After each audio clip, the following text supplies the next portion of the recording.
Good afternoon, everybody, and welcome. I guess we don't have enough seats today. Wow. In the last quarter century, a sitting president of the United States has come to Davos only twice. Both times it was Donald Trump. So when I asked to serve in this new role that I have, he was one of the first leaders I called and invited to return. I first met the president about 25 years ago, but I worked most closely with him during the early months of COVID. This was March 2020. Markets were under extreme stress. Some economists were warning we could be headed towards a second Great Depression. What stood out to me during the extraordinary period was a president's willingness to bring together people from governments, from business, across institutions, across perspective, to think differently, and importantly, to act decisively. That instinct to act, especially in pivotal moments, is one reason I think he values the World Economic Forum. It is a unique institution that brings together the largest combination of government officials, business leaders, technology leaders, civil society and NGO leaders, anywhere in the world for a genuine dialogue, and particularly importantly this year. Thankfully, this group is meeting under better economic circumstances than during the pandemic, but once again, we're facing very serious different economic conditions around the world. One of the central challenges that is impacting me is how capitalism can benefit more, and how can we broaden our global economy for greater and greater participation. That is a question where the president has shown real leadership through investing in infrastructure, reducing barriers to growth, and initiatives like the Trump account, designed to give more Americans a direct stake in the growth of the U.S. economy. As he enters the second year of his second term, we are interested in hearing his plans for 2026 and beyond, and will no doubt create more and more conversation. And that's what the forum is about, a serious conversation in the spirit of dialogue. Discussions where the world is headed, where are we going? And these discussions would be incomplete without the President of the United States, the most important leader in the world. We appreciate him here, so let me introduce and welcome back to Davos the President of the United States, Donald J. Trump.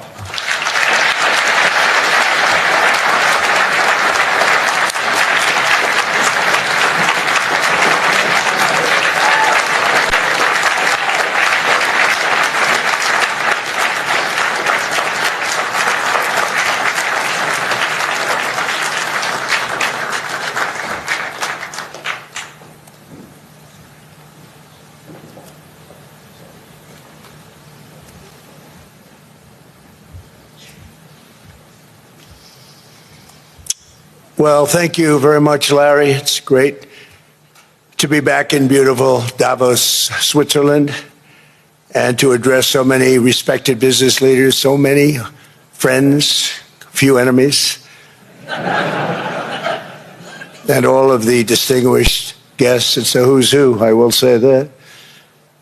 I've come to this year's World Economic Forum with truly phenomenal news from America.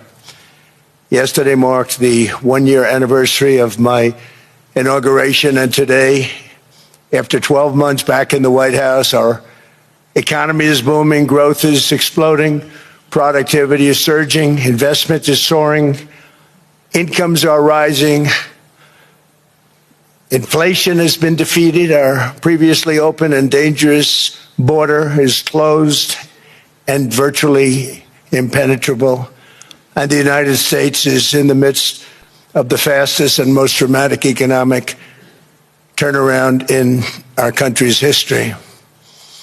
Under the Biden administration, America was plagued by the nightmare of stagflation, meaning low growth, and high inflation, a recipe for misery, failure, and decline. But now, after just 1 year of my policies, we are witnessing the exact opposite. Virtually no inflation and extraordinarily high economic growth. Growth like I believe you'll see very shortly our country has never seen before, perhaps no country has ever seen before. Over the past 3 months, core inflation has been just 1.6%. Meanwhile, fourth quarter growth is projected to be 5.4%, far greater than anybody other than myself and a few others had predicted. Since the election, the stock market has set 52 all-time high records. So that's in 1 year, 52 records, adding $9 trillion in value to retirement accounts, 401ks, and people's savings. People are doing very well. They're very happy with me. Since my inauguration, we've lifted more than 1.2 million people off of food stamps, and after 4 years in which Biden secured less than $1 trillion of new investment in our country. Think of that, 1 trillion, substantially less than that. In 4 years, we've secured commitments for a record-breaking $18 trillion, and we think when the final numbers come out, they'll be closer to $20 trillion of investment. That's never been done by any country at any time, not even close. Just over 1 year ago, under the radical left Democrats, we were a dead country. Now we are the hottest country anywhere in the world. In fact, the United States economy is on pace to grow at double the rate that was projected by the IMF just last April. And with my growth and tariff policies, it should be much higher. I really believe we can be much higher than that. And this is all great news, and it's great for all nations. The USA is the economic engine on the planet, and when America booms, the entire world booms. It's been the history. When it goes bad, it goes bad. You all follow us down, and you follow us up, and we're at a point that I don't believe we've ever been. I never thought we could do it this quickly.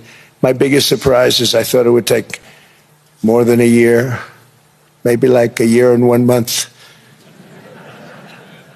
But it's happened very quickly. This afternoon, I want to discuss how we have achieved this economic miracle, how we intend to raise living standards for our citizens to levels never seen before, and perhaps how you too and the places where you come from can do much better by following what we're doing, because certain places in Europe are not even recognizable, frankly, anymore. They're not recognizable.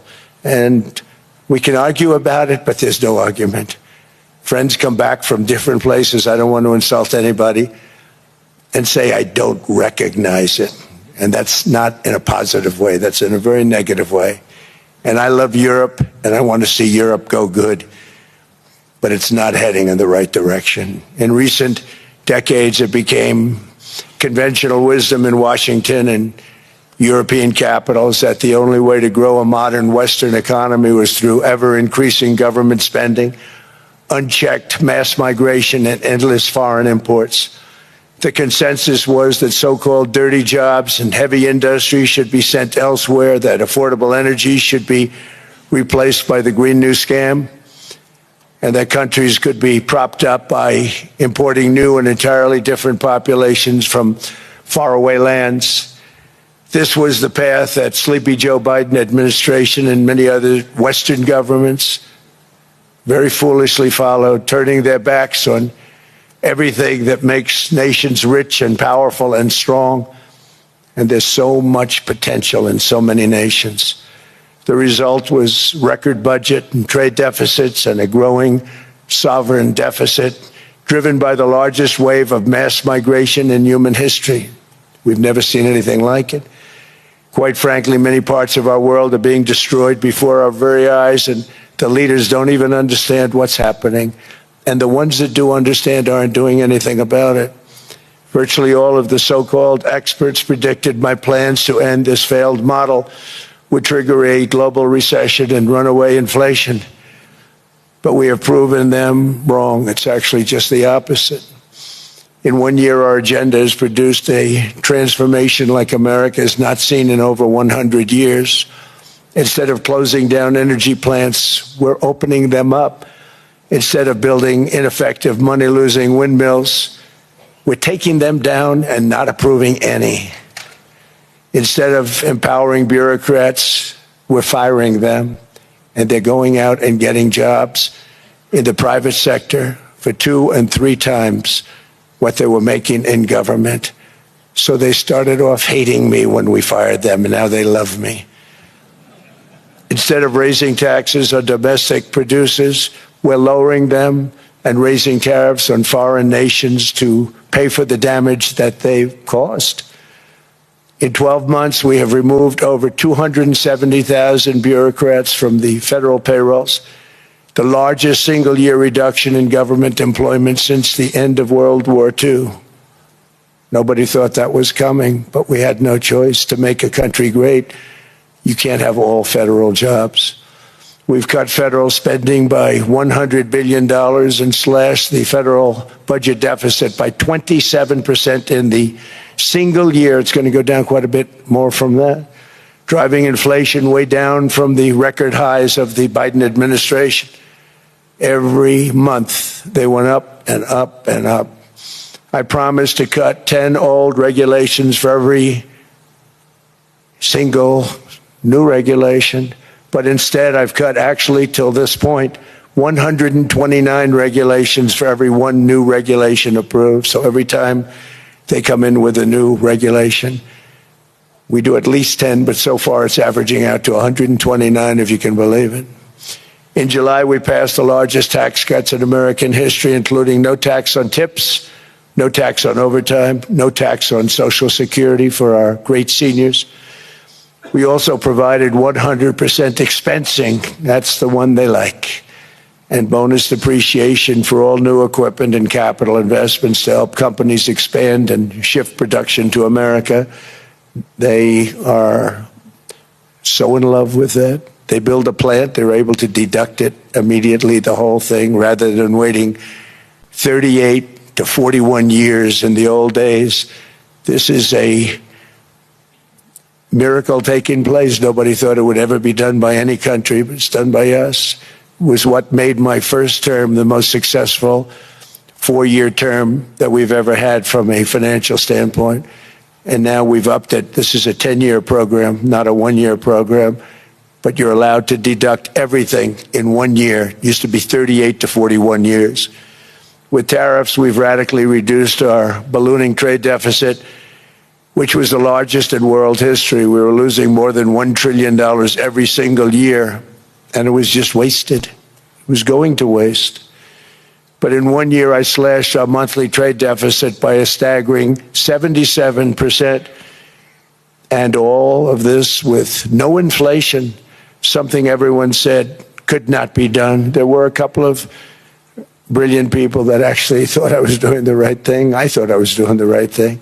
Now they all think I'm doing the right thing because they can't believe the numbers. American exports are now up by more than $150 billion. Domestic steel production is up by 300,000 tons a month, and it's doubling over the next 4 months. It's doubling and tripling, and we have steel plants being built all over the country. Nobody thought they'd see that. Factory construction is up by 41%, and that number is really going to skyrocket right now because that's during a process that they're putting in to get their approvals, and we've given very, very quick, fast approvals. In the process, we've made historic trade deals with partners covering 40% of all U.S. trade. Some of the greatest companies and countries in the world. We have countries as our partner, too. The European nations, Japan, South Korea. They're our partners. They've gone into massive deals with us, especially on oil and gas. And these agreements raise growth and cause stock markets to boom, not only in the U.S., but virtually every country that came to make a deal, because, as you've learned, when the United States goes up, you follow. It's really become a staple In America, I've stopped the nation-wrecking energy policies that drive up prices while sending jobs and factories to the world's worst polluters. They are indeed polluters. Under sleepy Joe Biden, new domestic oil and gas leases fell by 95%. Think of that. Then they wonder, why was gasoline going up so fast? The gasoline actually topped $5 a gallon, and some places $7 a gallon, and more than 100 major power plants were violently shut down by incompetent people that had no idea what the hell they were doing. Under my leadership, U.S. natural gas production is at an all-time high by far.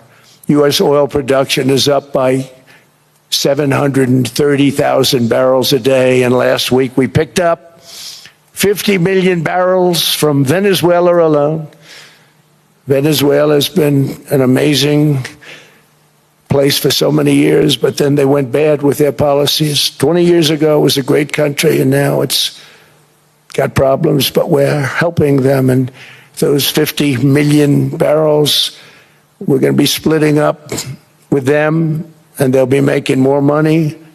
They've made it a long time. Venezuela is going to do fantastically well. We appreciate all of the cooperation we've been giving. We've been giving great cooperation. Once the attack ended, and they said, let's make a deal. More people should do that. But Venezuela is going to make more money in the next 6 months than they've made in the last 20 years. Every major oil company is coming in with us. It's amazing. It's a beautiful thing to see. The leadership of the country has been very good. They've been very, very smart. The price of gasoline is now below $2.50 a gallon in many states, $2.30 a gallon in most states. Then we'll soon be averaging less than $2 a gallon. In many places, it's already down even lower, $1.95 a gallon. Numerous states are at $1.99, numbers that nobody has heard for years. Actually, since my last administration, we got it down to around those numbers. I've signed an order directing and approval of many new nuclear reactors. We're going heavy into nuclear. I was not a big fan because I didn't like the risk, the danger. But they have the progress they've made with nuclear is unbelievable, and the safety progress they've made is incredible. We're very much into the world of nuclear energy, and we can have it now at good prices and very, very safe. And we're leading the world in AI by a lot. We're leading China by a lot. I think President Xi respects what we've done, in part because I've allowed these big companies building these massive buildings to build their own electric capacity. They're building their own power plants, which when added up is more than any country anywhere in the world is doing. I read recently an article in the Wall Street Journal that China's creating so much energy, and they are. You got to hand it to them. But we're creating as much or more, and we're letting them do that. I'm very proud of it. It was my idea. I said, you can't create this much energy. We needed more than double the energy currently in the country just to take care of the AI plants. And I said, we can't do that. We have an old grid system. And I came up with the idea, you people are brilliant. You have a lot of money. Let's see what you can do. You can build your own electric generating plants. And they looked at me. They didn't believe me. All of the names that are, I think, in the room right now, if you want to know the truth, they didn't believe it. And I said, no, you can't. They came back 2 weeks and they didn't have the plant. They said, we thought you were kidding. I said, no, not only am I not kidding, you're going to have your approvals within 2 weeks. I always say nuclear will take 3 weeks. But most aren't going that. They're going oil and gas. They're even going coal in some cases.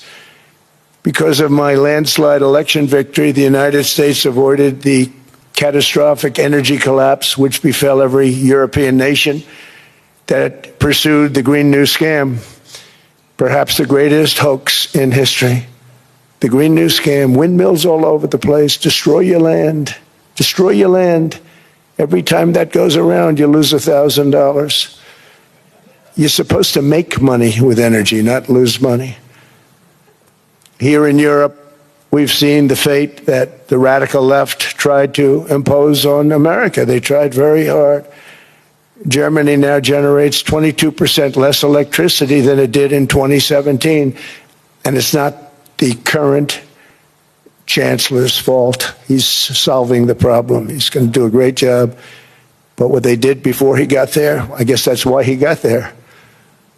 And electricity prices are 64% higher. The United Kingdom produces just 1/3 of the total energy from all sources that it did in 1999. Think of that, 1/3.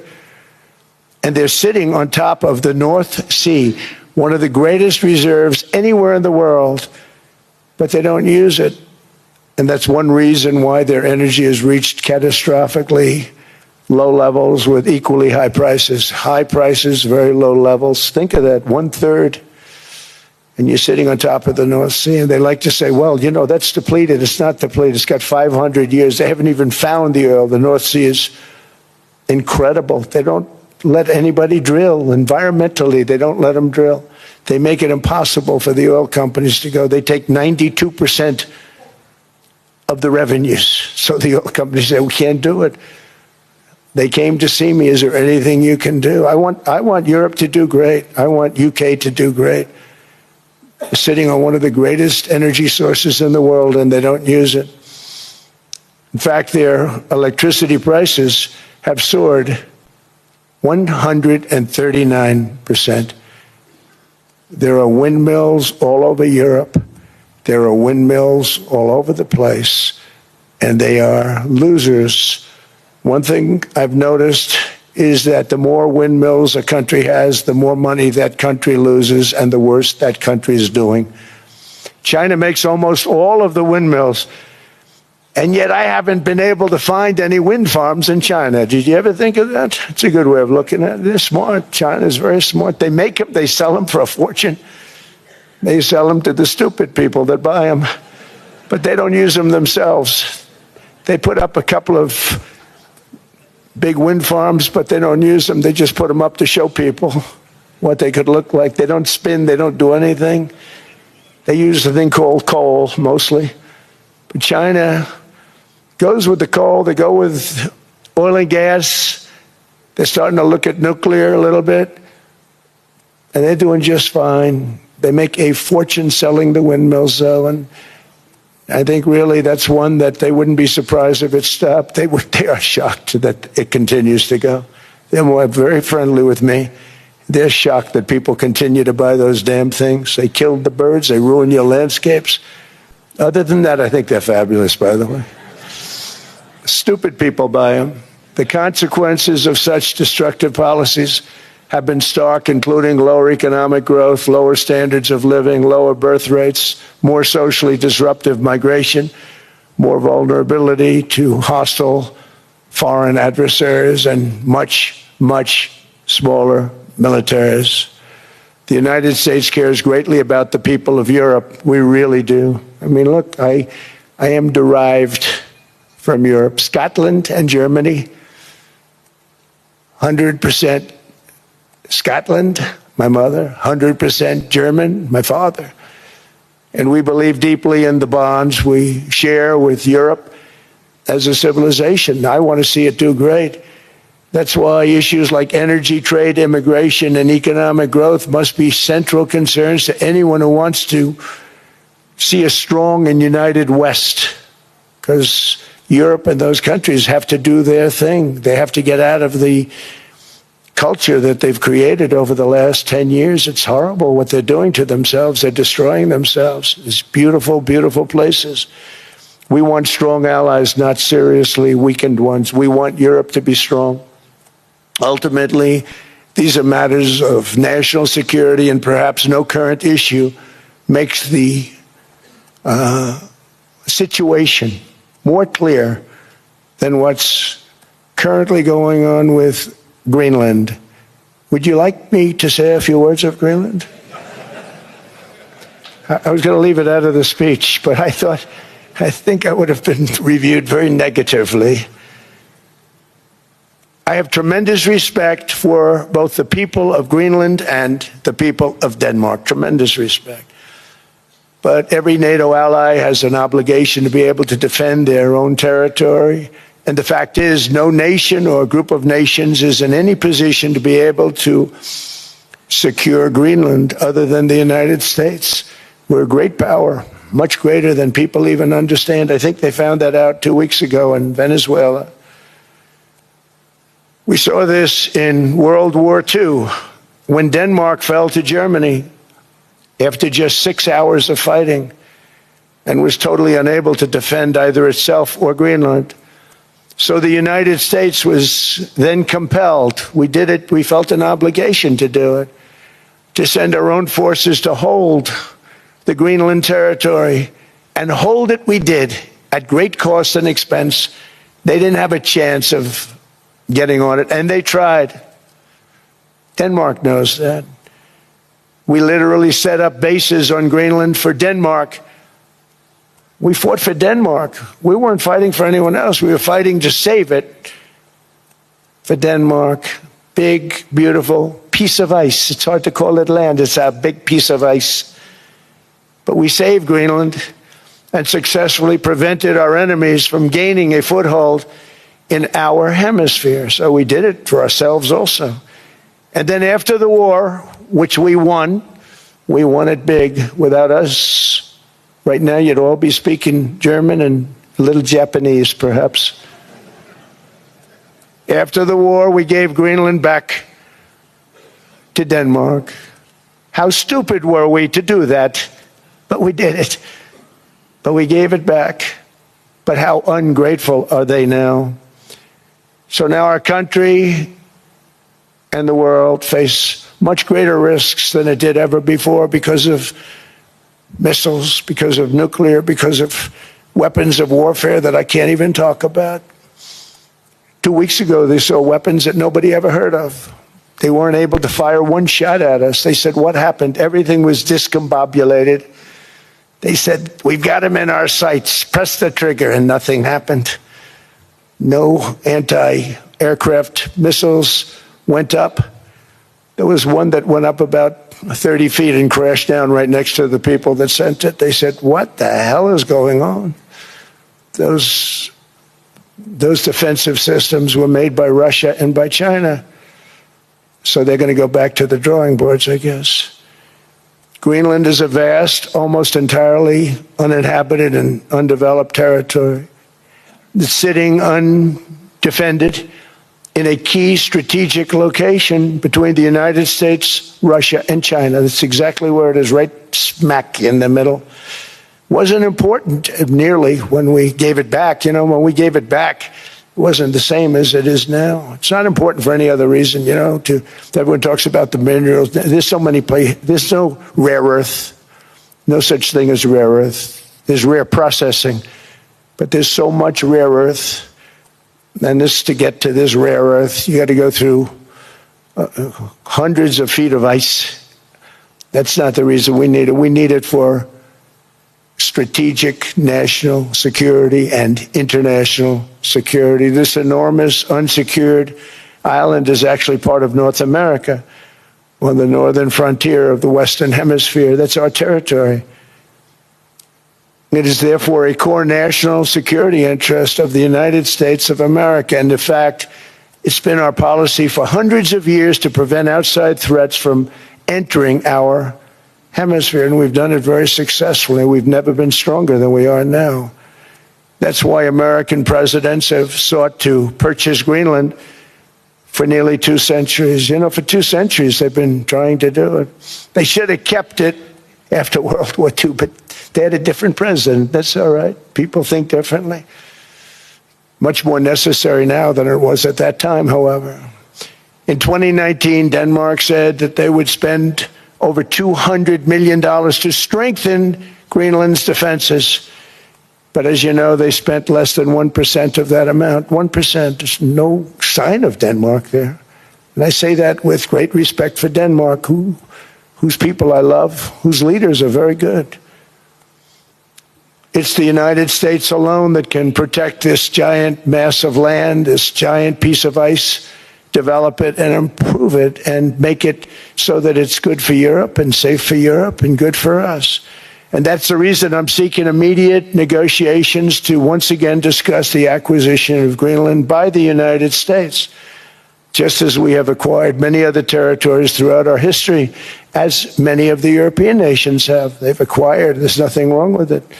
Many of them, some went in reverse, actually, if you look. Some had great, vast wealth, great, vast lands all over the world. They went in reverse. They're stuck back where they started.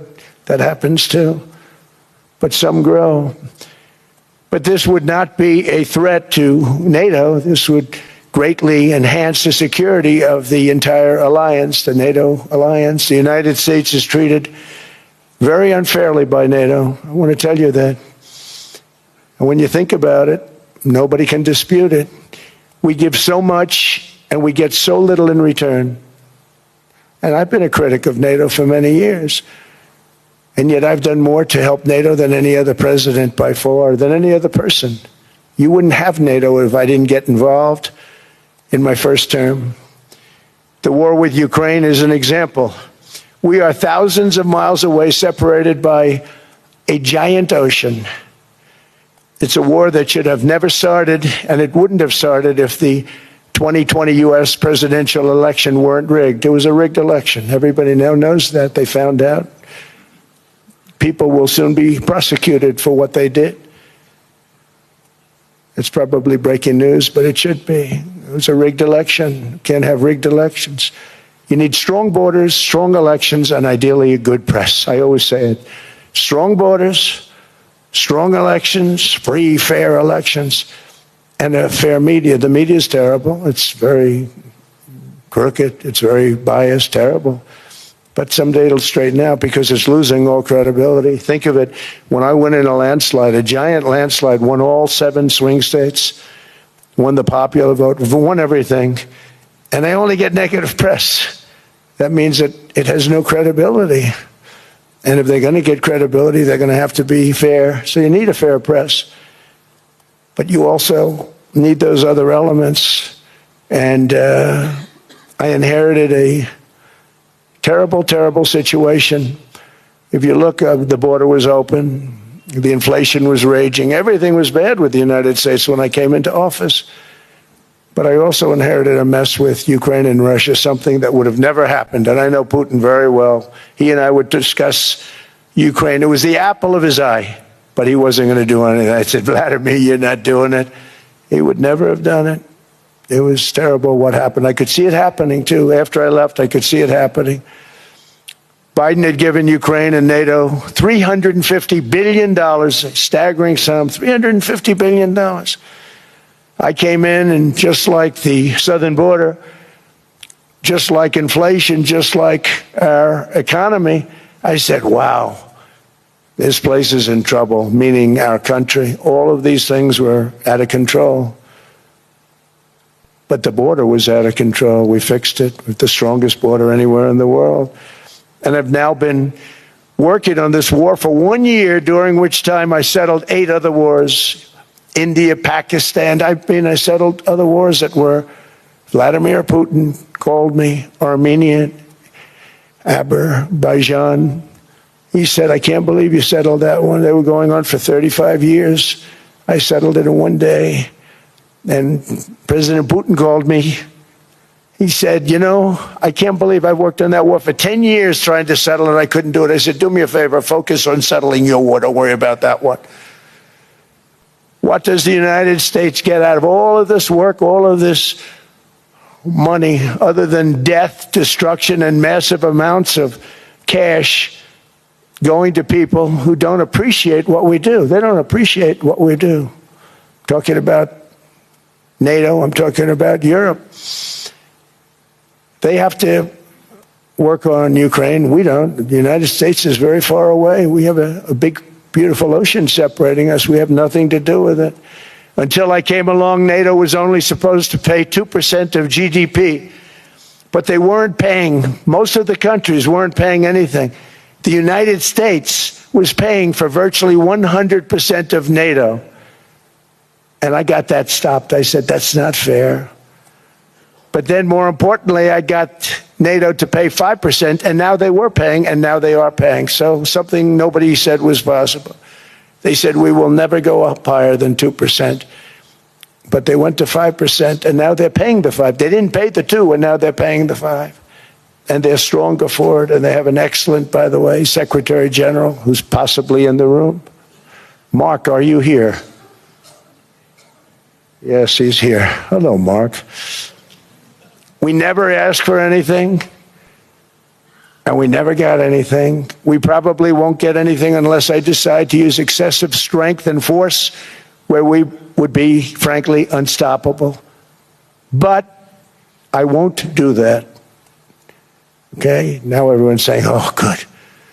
That's probably the biggest statement I made, because people thought I would use force. I don't have to use force. I don't want to use force. I won't use force. All the United States is asking for is a place called Greenland, where we already had it, as a trustee, but respectfully returned it back to Denmark not long ago after we defeated the Germans, the Japanese, the Italians, and others in World War II. We gave it back to them. We were a powerful force then, but we are a much more powerful force now. After I rebuilt the military in my first term and continue to do so today, we have a budget of $1.5 trillion. We're bringing back battleships. The battleship is 100 times more powerful than the great battleships you saw in World War II, those great, big, gorgeous ships, the Missouri, the Iowa, the Alabama. Because I thought maybe we could take them out of mothballs. They said, no, sir, these ships are 100, think of that, 100 times more powerful than those big, magnificent pieces of art that you saw so many times ago, that you still see on television. You say, wow, what a force. 100 times, each ship 100 times more powerful than the big battleships of the past. So that was the end of the mothball story. So what we have gotten out of NATO is nothing except to protect Europe from the Soviet Union and now Russia. I mean, we've helped them for so many years. We've never gotten anything, except we pay for NATO. And we paid for many years until I came along. We paid for, in my opinion, 100% of NATO because they weren't paying their bills. And all we're asking for is to get Greenland, including right title and ownership, because you need the ownership to defend it. You can't defend it on a lease. Number one, legally it's not defensible that way, totally. And number two, psychologically, who the hell wants to defend a license agreement or a lease, which is a large piece of ice in the middle of the ocean where if there is a war, much of the action will take place on that piece of ice. Think of it. Those missiles would be flying right over the center of that piece of ice. All we want from Denmark for national and international security and to keep our very energetic and dangerous potential enemies at bay is this land on which we're going to build the greatest golden dome ever built. We're building a golden dome that's going to, just by its very nature, going to be defending Canada. Canada gets a lot of freebies from us, by the way. They should be grateful also, but they're not. I watched your prime minister yesterday. He wasn't so grateful. But they should be grateful to us. Canada lives because of the United States. Remember that, Mark, the next time you make your statements. What we did for Israel was amazing, but that's nothing compared to what we have planned for the United States, Canada, and the rest of the world. We are going to build a dome like no other. We did it for Israel. And by the way, I told Bibi, stop taking credit for the dome. That's our technology. That's our stuff. But they had a lot of courage, and they were good fighters, and they did a good job, and we wiped out the Iran nuclear threat like nobody can believe.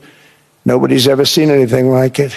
That, Venezuela, taking down Soleimani, wiping out al-Baghdadi when he tried to reinstitute ISIS. We did a lot.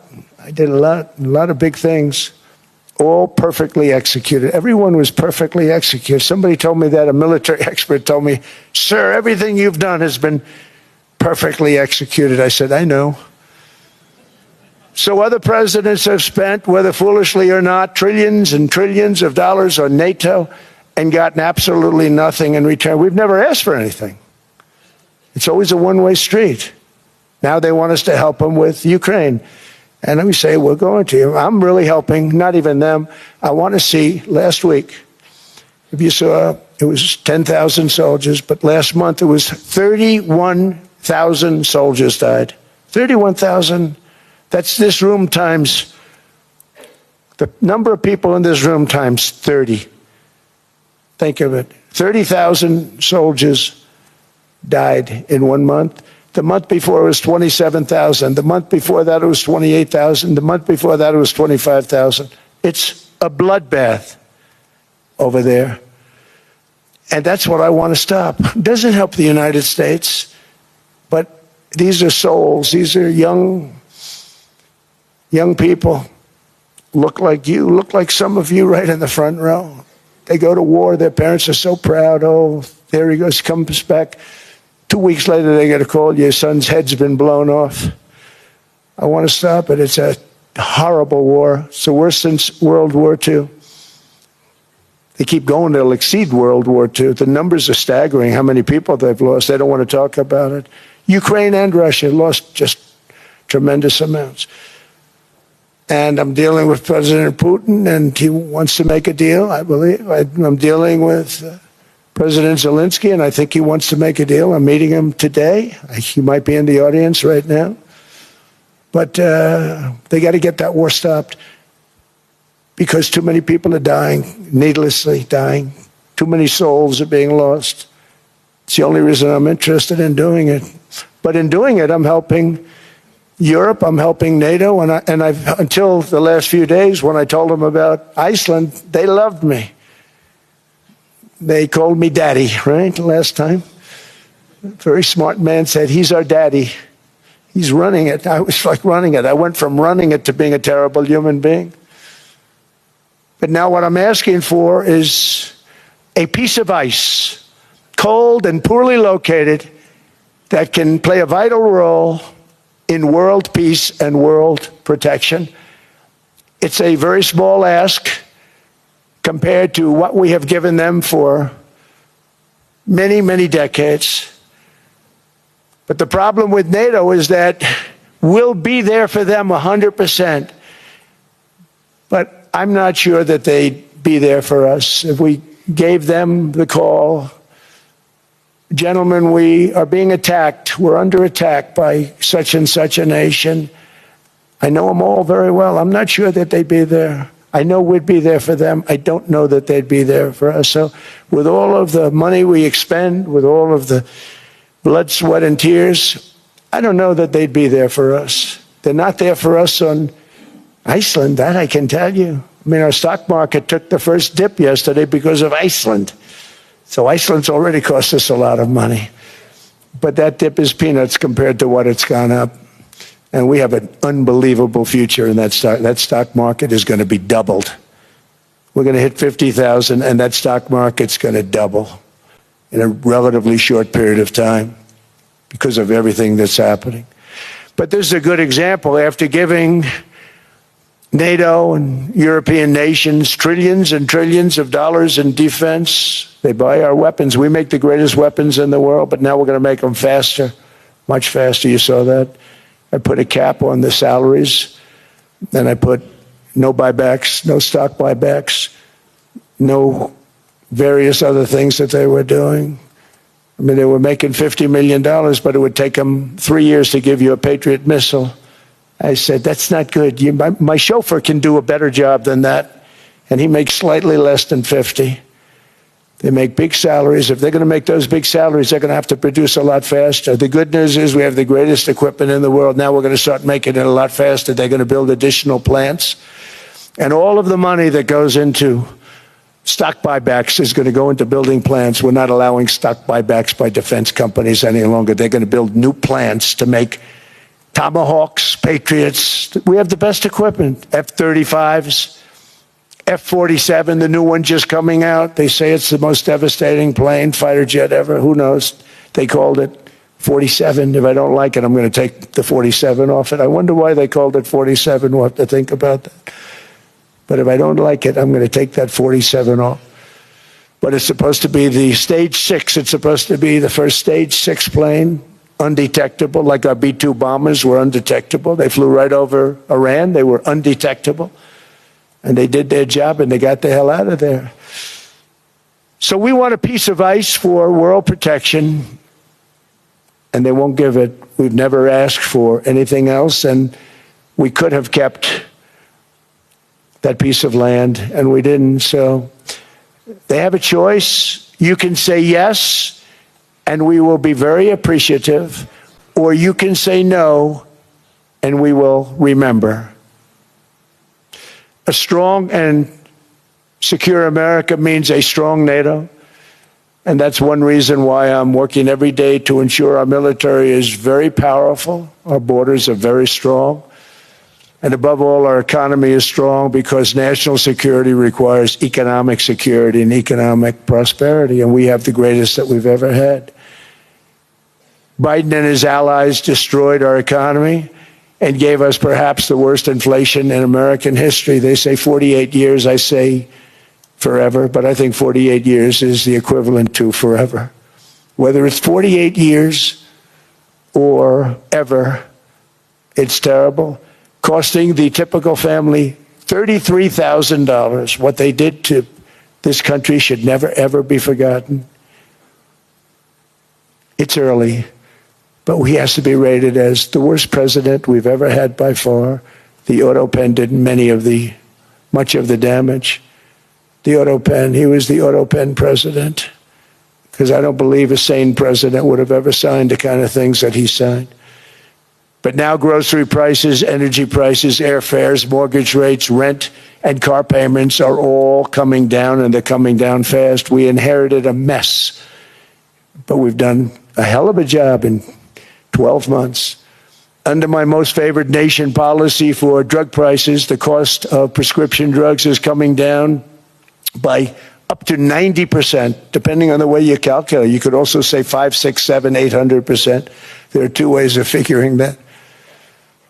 But we have a favored nations policy that every president wanted, no president was able to get. I got it, and other nations approved it. And I had to use tariffs in order to get it, because they said, no way. In other words, a pill that costs 10% in London costs $130. Think it costs $10 in London, costs $130 in New York or in Los Angeles. And I'd say, boy, that's bad. Friends of mine would say, you know, we go to London, you can buy the stuff for nothing. We go all over the world, we can buy it for nothing. Because basically America was subsidizing every nation in the world, because presidents allowed them to get away with it. It became very tough. So when I called up Emmanuel Macron, I watched him yesterday with those beautiful sunglasses. What the hell happened? But I watched him sort of be tough. But he was at $10 for a pill. And I said, Emmanuel, and I have all the big pharmaceutical companies are in total agreement. It wasn't easy, by the way. They're tough, smart. They've been getting away with the scam for a long time. But they gave it up. But they said, you'll never get the countries to approve it. I said, why is that? Because they won't. They always said, we're not paying any more. Get the rest for the United States. So over the years, they stayed the same. We just went up, up, up. And I mean, we would pay 13, 14, 15 times more than certain countries would. So I said, no, they'll approve it 100%. Sir, you'll never get them to approve it. I said, I guarantee you. But I actually started with Emmanuel, who probably is in the room too. And I like him. I actually like him. Hard to believe, isn't it? And I said, Emmanuel, you're going to have to lift the price of that pill to $20, maybe $30. Think of that. That means it's a doubling of prescription drugs. Might be a tripling, might be a quadrupling. It's not easy. No, no, no, Donald, I will not do that. I said, yes, you will, 100%. He said, no, no, no. You're asking me to double.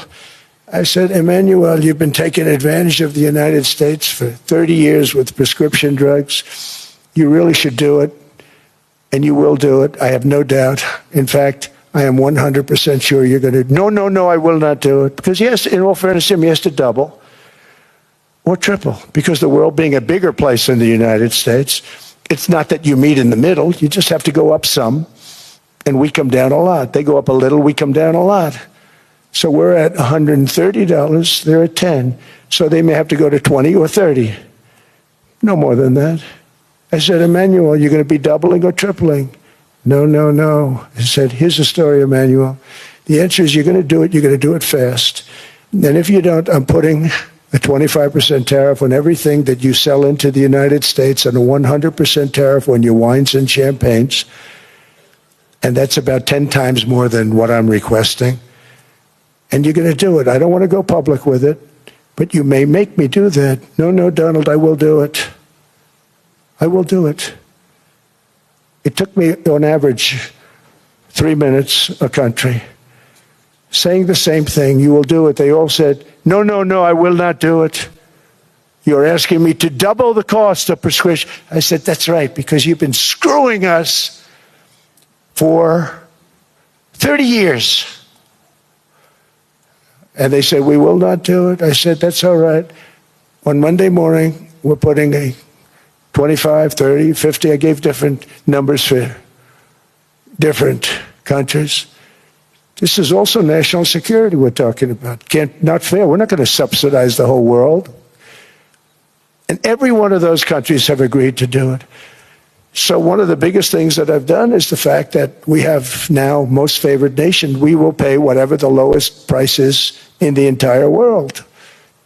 So our drug prices are going to be coming down by staggering 90%. Again, you could say 1,000%, 2,000%. Depends on the way you want to figure it, but we'll go with the way the fake news likes it better because it sounds, can you imagine a 90% reduction sounds much worse. But drug prices are going to be coming down tremendously in all the nations, and I appreciate them doing it, but they did it, in all fairness, without tariffs. I wouldn't have been able to get it done. After declining $3,000 under Biden, real incomes are up in the United States by $2,000, $3,000, and even $5,000 and more. Home ownership has always been a symbol of health and vigor of American society, but that goal fell out of reach for millions and millions of people in the Biden era because interest rates went up so high. Today, I'm taking action to bring back this bedrock of the American dream. In recent years, Wall Street giants and institutional investment firms, many of you are here, many of you are good friends of mine, many of you are supporters. Sorry to do this to you, I'm so sorry. But you've driven up housing prices by purchasing hundreds of thousands of single-family homes, and it's been a great investment for them. Often as much as 10% of houses on the market. You know, the crazy thing is a person can't get depreciation on a house, but when a corporation buys it, they get depreciation. Okay, that's something we're going to have to think about too. I don't know if too many people think about that. You buy a corporation, they buy 500 houses. They buy hundreds of thousands. They buy 500 houses. They can take depreciation. A person sweats and works and buys one house, they can't. But homes are built for people, not for corporations, and America will not become a nation of renters. We're not going to do that. That's why I have signed an executive order banning large institutional investors from buying single-family homes. It's just not fair to the public. They're not able to buy a house. And I'm calling on Congress to pass that ban into permanent law, and I think they will. One of the biggest barriers to saving for a down payment has been surging credit card debt. The profit margin for credit card companies now exceeds 50%, one of the biggest. And they charge Americans interest rates of 28%, 30%, 31%, 32%. What have happened to usury? So to help our citizens recover from the Biden disaster, all caused by this horrible president, just horrible president, I'm asking Congress to cap credit card interest rates at 10% for 1 year. And this will help millions of Americans save for a home. They have no idea they're paying 28%. They go out there a little late in their payment and they end up losing their house. It's terrible. To unleash innovation in savings and financing, I'm also working to ensure America remains the crypto capital of the world. And to that end, last year I signed the landmark Genius Act into law. Now Congress is working very hard on crypto market structure legislation, Bitcoin, all of them, which I hope to sign very soon, unlocking new pathways for Americans to reach financial freedom. And I did it for two reasons. Number one, I thought it was politically good, and it was. I got tremendous political support. But more importantly, China wanted that market too. It's just like they want the AI. And we've got that market, I think, pretty well locked up. If I didn't do it, Biden was totally against it until before the election when they realized that, there were millions of people voting against him over crypto. And all of a sudden they loved it very much, but it was too late. They blew it. But it is politically popular, but it's much more importantly, we have to make it so that China doesn't get the hold of it. And once they have that hold, we're not going to be able to get it back. So I'm honored to have done it. Finally, I've instructed government-backed institutions to purchase up to $200 billion in mortgage bonds to bring down interest rates. And I'll be announcing a new Fed chairman in the not-too-distant future. I think he'll do a very good job. See, I gave away some of it. He did give that away. So we have something, got something, but somebody that's very respected. They're all respected. They're all great. Everyone that I interviewed is great. Everyone could do, I think, a fantastic job. Problem is they change once they get the job. They do. They're saying everything I want to hear, and then they get the job. They're locked in for 6 years. They get the job, and all of a sudden, let's raise rates a little bit. I call them, sir, we'd rather not talk about this. It's amazing how people change once they have the job, but it's too bad. Sort of disloyalty, but they got to do what they think is right. We have a terrible chairman right now. Jerome, too late Powell. He's always too late. And he's very late with interest rates, except before the election. He was just fine for the other side. So we're going to have somebody that's great, and we hope he does the right job. Last week, the average 30-year mortgage rate dropped below 6% for the first time in many years. Another major factor in driving up housing costs was the mass invasion of our borders. And I have to say one thing about housing, because nobody ever says this. I am very protective of people that already own a house, of which we have millions and millions and millions. And because we have had such a good run, the house values have gone up tremendously. And these people have become wealthy. They weren't wealthy. They become wealthy because of their house. And every time you make it more and more and more affordable for somebody to buy a house cheaply, you're actually hurting the value of those houses, obviously, because the one thing works in tandem with the other. And I don't want to do anything that's going to hurt the value of people that own a house who, for the first time in their lives, are walking around the streets of whatever city they're in, very proud that their house is worth $500,000, $600,000, $700,000. Now, if I want to really crush the housing market, I could do that so fast, and people could buy houses, but you would destroy a lot of people that already have houses. In some cases, they've mortgaged their house, and the mortgage would be very low, and all of a sudden the mortgage without any changes becomes very high, and they end up losing the house. I'm not going to hurt, and I speak with Scott, who's doing a fantastic job, and Howard, who's doing a fantastic job, and all of my people. And I always say, look, I can crush the hell out of the market. We can drop interest rates to a level, and that's one thing we do want to do. That's natural. That's good for everybody. The dropping of the interest rates, we should be paying a much lower interest rate than we are. We should be paying the lowest interest rate of any country in the world, because without the United States, you don't have a country. I had a case with Switzerland. We happened to be in Switzerland. Maybe I'll give you a quick story. But they were paying nothing. They make beautiful watches, great watches, Rolex, all of them. They were paying nothing to the United States when they sent their product in.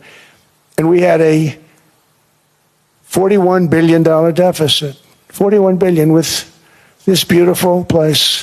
Flew over it, isn't it nice? So I said, let's put a 30% tariff on them so that we get back some of it, not all of it at all. We still have a deficit, big deficit. We had 41 million. That's a big deficit. And I said, let's put a tariff on. Different tariffs, different places. You're all party to them. In some cases, victims to them. But in the end, it's a fair thing. And most of you realize that. But we put a 30% tariff on Switzerland, and all hell broke loose. They were calling, I mean, like you wouldn't believe. And I know so many people from Switzerland, incredible place, incredible, brilliant place. But I didn't realize that they're only good because of us. And there's so many other examples. I mean, us, probably other places, but a majority of the money they make is because of us, because we never charged them anything. So they come in, they sell their watches, no tariffs, no nothing. They walk away, they make $41 billion on just us. So I said, no, we can't do that. So I'm going to bring it up. I still would have a deficit pretty substantial, but I brought it up to 30%. And I guess Prime Minister, I don't think President, I think Prime Minister called a woman, and she was very repetitive. She said, no, no, no, you cannot do that, 30%. You cannot do that. We are a small, small country. I said, yeah, but you have a big, big deficit. You may be small, but you have a bigger deficit than big countries. He said, no, no, no, please, you cannot do it. Kept saying the same thing over and over. We are a small country. I said, but you're a big country in terms of... And she just rubbed me the wrong way, I'll be honest with you. And I said, all right, thank you, ma'am, appreciate it. Do not do this. Thank you very much, ma'am. And I made it 39%. And then all hell really broke out. And I was paid visits by everybody. Rolex came to see me. They all came to see me. But I realized, and I reduced it, because I don't want to hurt people. I don't want to hurt them. And we brought it down to a, lower level. Doesn't mean it's not going up. But we brought it down to a lower level. But they pay now, tariff. But I realized that we have many places like that where they're making a fortune because of the United States. Without the United States, they wouldn't be making anything. Think of it. Switzerland made $41 billion on us. And as she said, it's a small place. And I realized with that, I don't know, it was so because she was so aggressive. And I realized in that conversation that the United States is keeping the whole world afloat.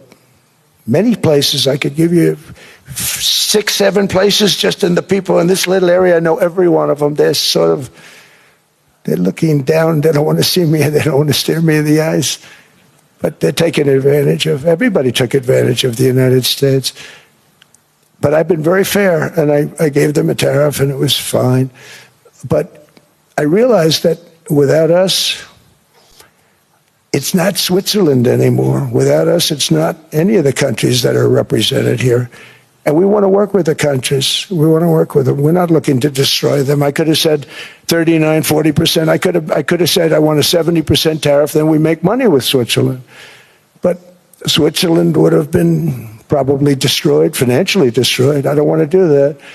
But we should be paying the lowest interest rate of everybody. I hope Scott's listening to this, because we should be paying the lowest interest rate of everybody. Without us,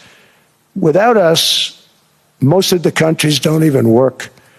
And then you have the protection factor. Without our military, which is the greatest in the world by far, without our military, you have threats that you wouldn't believe.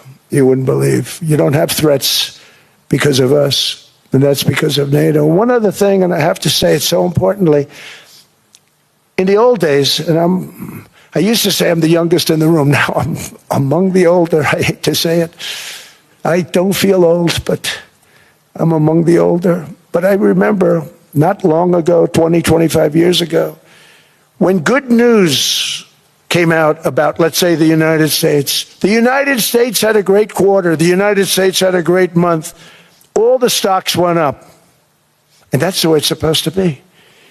Now when they say the United States had a record quarter, it's unbelievable how well it's doing, all the stocks crash because they say, oh no, inflation, they're going to raise interest rates. And they do. Some of these stupid people like Powell, they raise interest rates. And what they do is they stop you from being successful. It used to be when we had a great quarter, a great month, great earnings, great anything, any good news, the stock market went up. That's the way it's going to be. We got to do that again because that's the way it should be. Now when we have a great month, they want to kill it. Like we did over 5%. People were surprised. We should do 20%. We could do 25%. When we announce good numbers, and the reason is they're so petrified of inflation. And growth doesn't mean inflation. We've had tremendous growth with very low inflation. In fact, growth can fight inflation, proper growth. So we want to get back to the days when we announce great numbers because we're going to be announcing phenomenal. You know, all these factories that are being built at record, thousands of businesses are being built right now. Remember, $18 trillion is invested. I think the second number is 3, and that was China many years ago. Investments in the country from outside. 18 trillion, nobody's ever seen. And that's money coming in and building things, factories. Thousands of businesses are being built, thousands. Hundreds of big factories, car plants are moving back to the United States. They're coming in from Canada, they're coming in from Mexico, from Japan. Japan's coming in and building plants here in order to avoid tariffs. They're coming in from China, they're coming in from all over the world. We have more plants being built now, car plants, than we've ever had built, even in the heyday from the 1940s and 50s. And they're bigger. They don't use renovations anymore where they take an old plant, they rip it down, they build a brand new plant, super modern plant.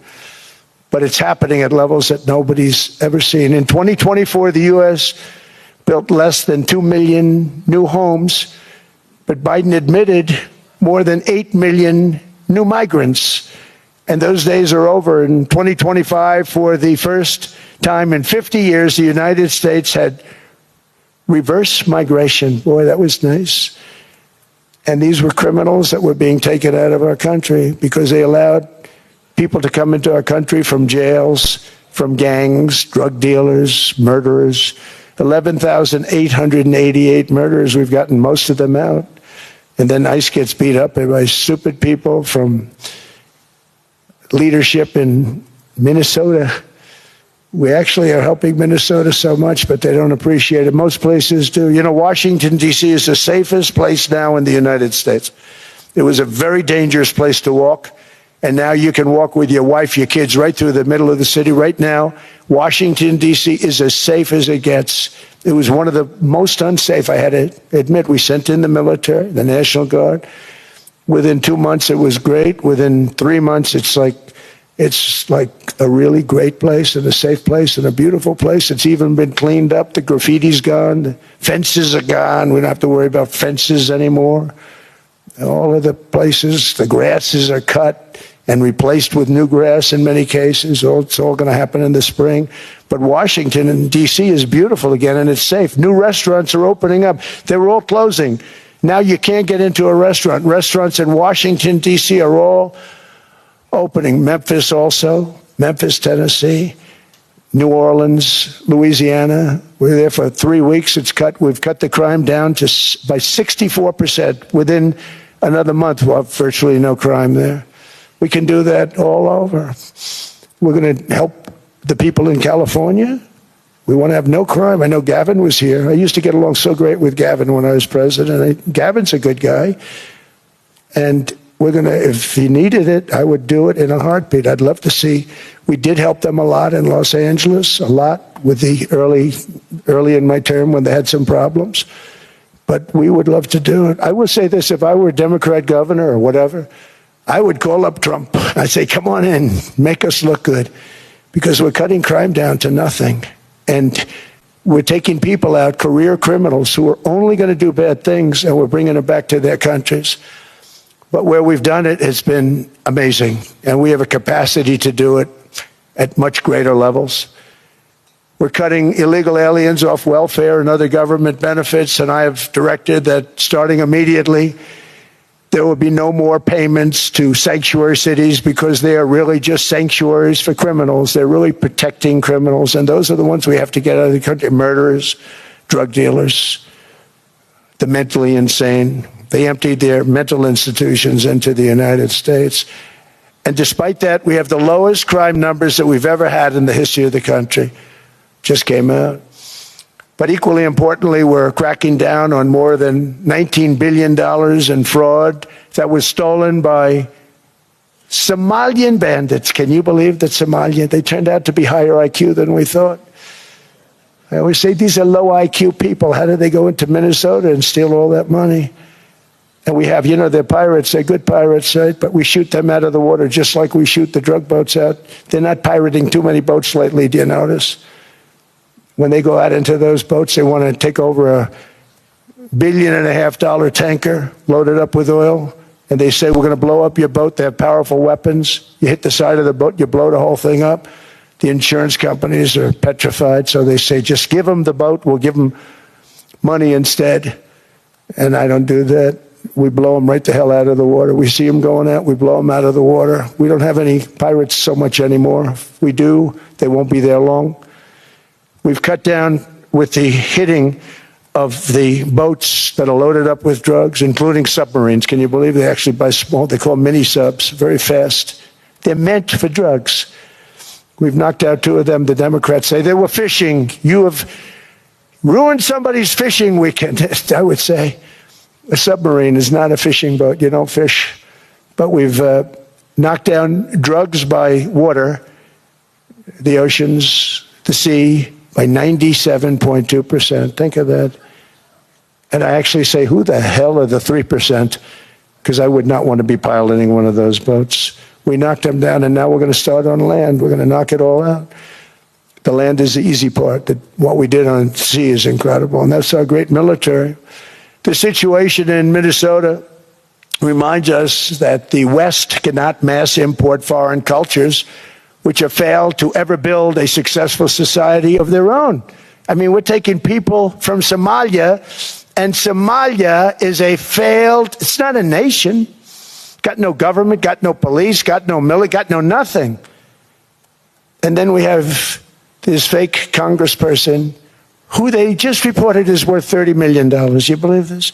Ilhan Omar, talking about the Constitution provides me. She comes from a country that's not a country, and she's telling us how to run America. Not going to get away with it much longer, let me tell you.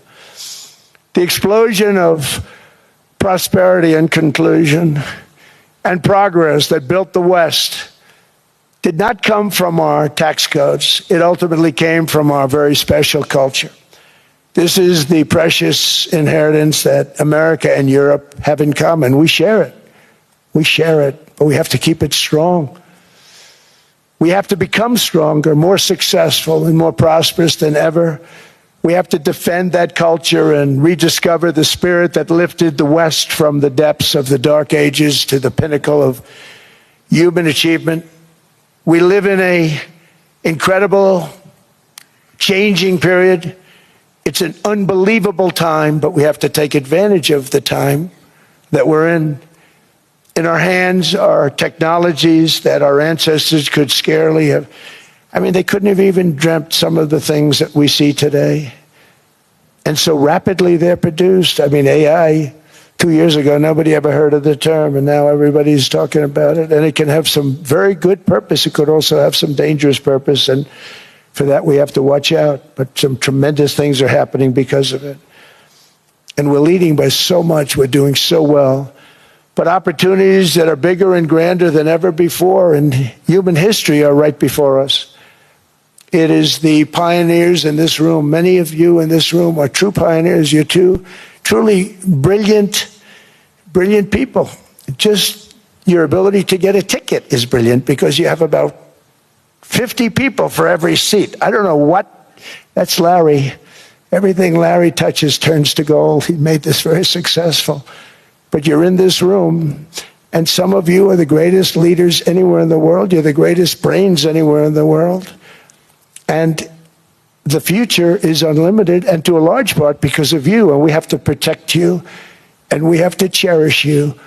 I always say we have to cherish our brilliant people because there aren't many of them.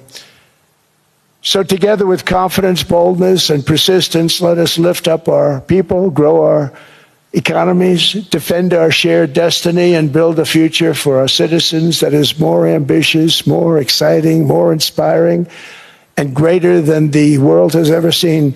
We're in a position to do things that nobody else has ever even thought of before. And many of the people in this room are the ones that are doing it. And I want to congratulate you, and I'm with you all the way. You can do things that nobody else can even think about. So I congratulate you on your tremendous success. And the United States is back, bigger, stronger, better than ever before. And I'll see you around. Thank you all very much. Thank you very much.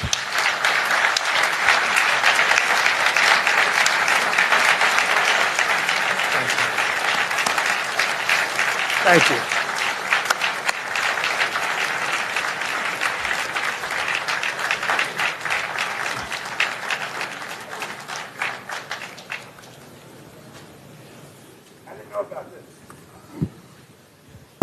This was supposed to be a nice fire chat, Mr. President. Yes, good. I got set up now.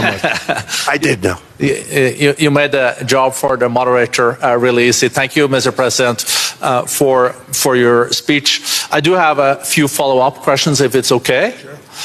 I don't think I should start with Greenland, maybe. I'll start with the economy. The U.S. economy is doing really, really well.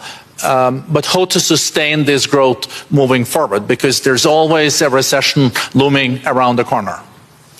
Well, you know, the one thing about economies and recessions is sometimes you get hit unexpectedly and there's nothing you can do about it. All brilliant people, but there's nothing. One example was COVID.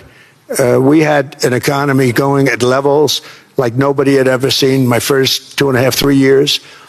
And then I heard the word pandemic, not COVID. They came up with that name over a period of time. We won't get into that. But I heard the word pandemic.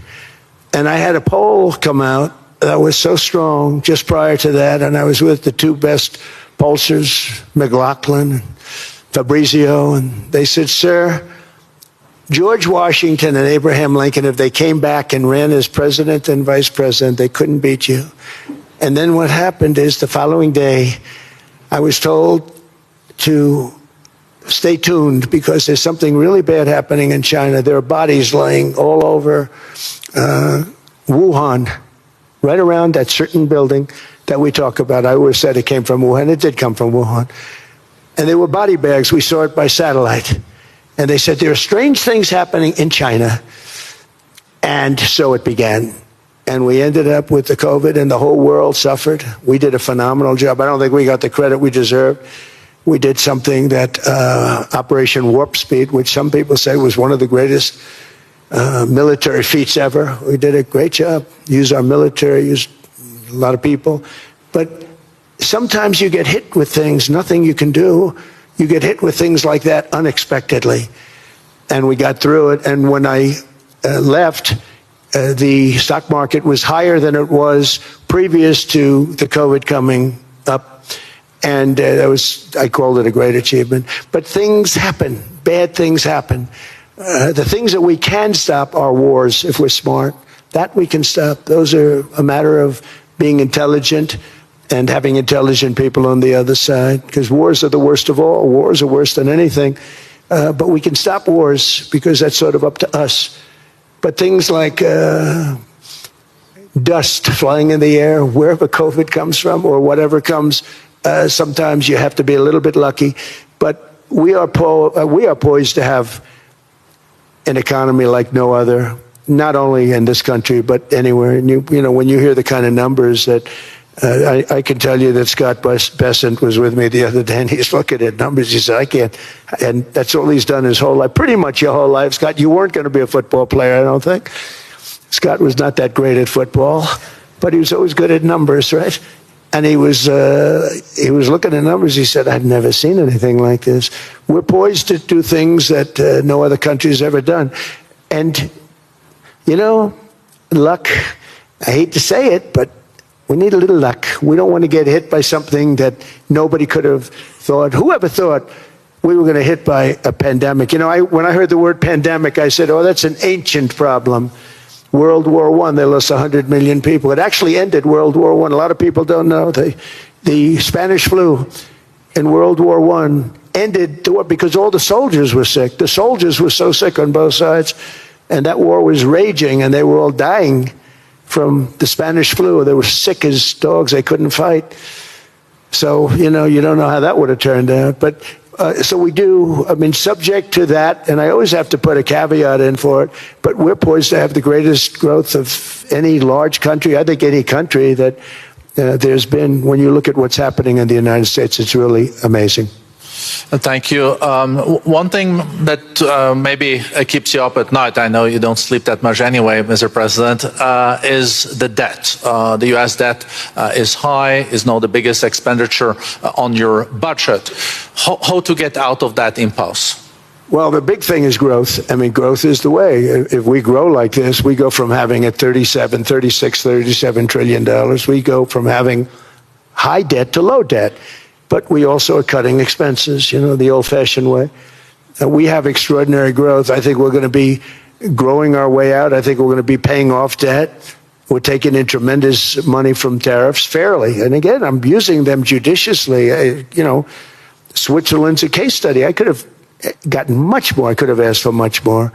But we're using them judiciously. But I think growth, most importantly, and then cutting costs. Now, if you take a look at Minnesota, $19 billion in fraud and other things.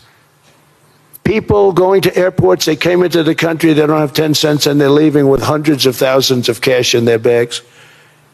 When we get to that, and our DOJ, Pam, and Todd, and all the people that work over there, and all of the people that work in here, I can tell you, Scott Bessent is working on that. It's a priority, right? You have your whole team. We're in there looking for where this money is coming from, how much it is. It could be more than $19 billion. Can you believe that? That's just one state. If we were able to cut out 50% of the fraud, 50%, and we should be able to do better than that, we would have a balanced budget without having to talk about even growth. So we have a lot of options, but we're working very hard on that. That's a big deal. It's not just the protests, the fake protests done by agitators and, you know, professional insurrectionists. That's what they are. They're professional troublemakers. But we are looking very strong at the money too in Minnesota and other places. I think, Mr. President, also the $500 billion invested in artificial intelligence and the frontier technologies last year also were driving growth exponentially in the U.S. Well, AI has been a big factor. AI is massive. I mean, Mark Zuckerberg showed me a plant where he put it over a map of Manhattan, and it was basically the size of Manhattan. This is not, I said, you got to be kidding. It's a plant that was miles long, miles wide, very high. I don't think it was high like the Empire State Building, but it was high. And it literally covered most of the island of Manhattan. That's called a big plant. And, you know, when I heard they're going to spend $50 billion building it, I said, what are they, you know, if you spend $50 million, you can build a nice little shopping center. If you spend $500 million, you can build a good shopping center. But how do you spend $50 billion? When I looked at this thing, I said, you think you'll be able to do it for that? It's amazing when, you know, some of the plants that I see, and I see them all. And again, so big as we're letting them build their own electric generation. This way we have no problem. And otherwise they'd be complaining. There'd be nobody able to, but you know, we have an old grid system. And not only that, they're going to sell at a very cheap price the excess electricity that they create back into our grid. So that'll solve some problems for certain states that don't have enough electricity. We also know that on the AI, there is fierce competition between the U.S. as the largest economy in the world 27% of the global GDP and 5% of the global population, not doing that badly, and China. And we know that that competition is very tough on AI. I know you're heading to a state visit to China in April. How do you see the US-China relationship moving forward? Are you able to combine this tough competition with also collaboration? So I've always had a very good relationship with President Xi and with President Putin. Talk about, the larger powers. But I've always had a very good relationship with President Xi of China. He's an incredible man. What he's done is amazing. He's highly respected by everybody. And I do now. Now I have good. It was very severely interrupted by COVID. I used to call it the China virus, but he said, "Do you think you could use a different name?" And I decided to do that because why should we have a problem over that? But I would do that, and they were. You're a true diplomat, huh? I became a diplomat for the first time. Well, who taught me that? Marco Rubio. Marco Rubio. He said, "Let me teach you about diplomacy." Hey, any guy that gets approved by 100% of the votes, think of it. He got liberal Democrats and radical right Republicans to approve him. He's the only one. The next one was lost 45 votes, right? But he got all 100 votes voting for him. And at first I wasn't happy about it. I said, wait a minute, I don't like that. And now it turns out that the Democrats probably wish they didn't do that. And Marco has been fantastic. Marco, stand up, please. You have done a great job as Secretary of State. He's going to go down as the best Secretary of State. And Scott, and we have Susie, who's the first female Chief of Staff, and she's the best Chief of Staff, too. And I see Howard Lutnick, who I know spoke, and Howard's fantastic. Some of the deals we're doing are great. And I want to pay particular attention because we have Chris. And Chris, you got up and spoke, I think. He's the #1 oil man in the world because I was going to put Doug Burgum, who's fantastic. I don't know if Doug's here. Is Doug here? Doug Burgum is fantastic. He said, "Sir, there's one man better than me." And he introduced me to Chris. And he turns out to be. So we're drilling more oil and gas now than we ever have by almost double. Is that right, Chris? And on top of it, we get a lot coming out of Venezuela. So anyway, so we're doing great. The country is just doing great. We have great people. Thank you. And I see other people. We have Steve Witkoff. We have Jared. I got so many people. I'm in trouble because when I go back, they're going to be people with long faces. Sir, you didn't introduce me. I got so many people. And we have a lot of the greatest people anywhere in the world. I know them all. So I won't continue because we'd be here all day. Thank you, Mr. President. We also know that you're a deal maker, and then maybe coming back to Greenland and Ukraine. What kind of deal in the end do you see between the U.S. and Denmark? Because, I guess you see it now as a negotiation going on, or? Well, it's costing Denmark hundreds of millions a year to run it. And Denmark's a small country and wonderful people. But, it's very expensive. It's a very big piece of ice. And it's very important. I don't want to repeat the speech, but it's very important that we use that for national and international security.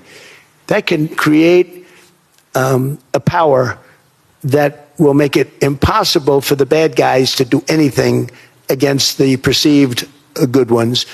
And it's a great block for Europe. Just like, Denmark was supposed to spend hundreds of millions of dollars. They didn't spend the money. They didn't spend anything almost. And we'll see what happens. I just say this.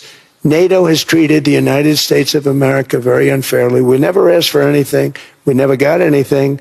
We actually took care of the needs of NATO for years and years, which I felt was always unfair. So I got NATO to pay because they're rich countries. But I think it's time that NATO step up. We're helping them with Ukraine. Without us, I think Putin would have gone all the way. I think we have it.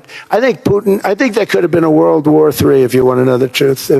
If Kamala was elected, or Joe, any one of those, those thinkers, I think you could have ended up in World War III. And I will say Steve Witkoff has been dealing incredibly with But we're not going to have World War III. We want to get it stopped, but we're not going to have World War III. I think if I wasn't elected, I think that could have evolved into World War III. It was a very, very bad situation, and it still is, but it's not that kind of bad. It's bad because so many young people are being killed.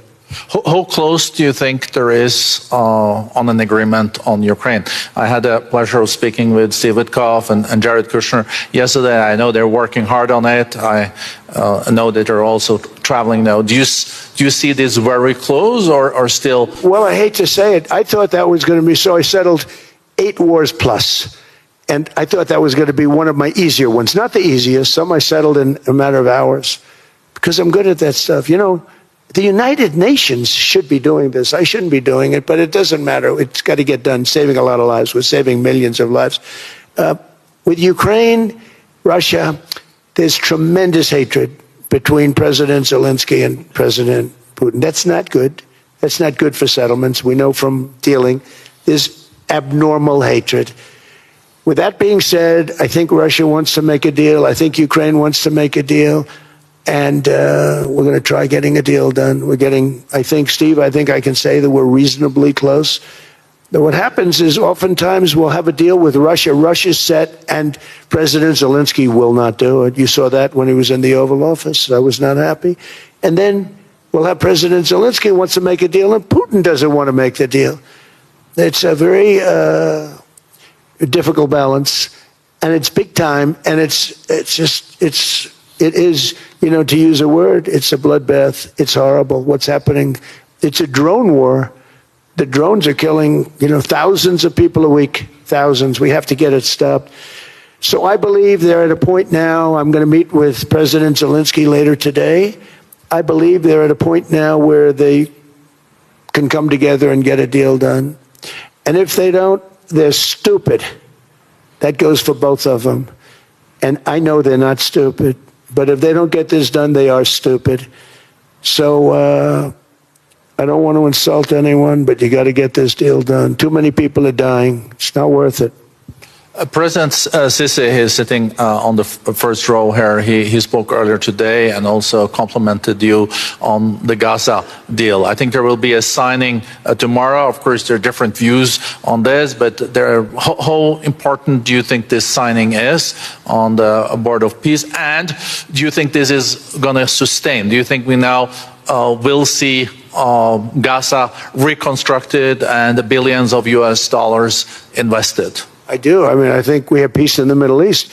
There are some little situations like Hamas, and Hamas has agreed to give up their weapons. Now, you know, they were born with a weapon in their hand, so it's not easy to do. When they were born with a rifle in their hand.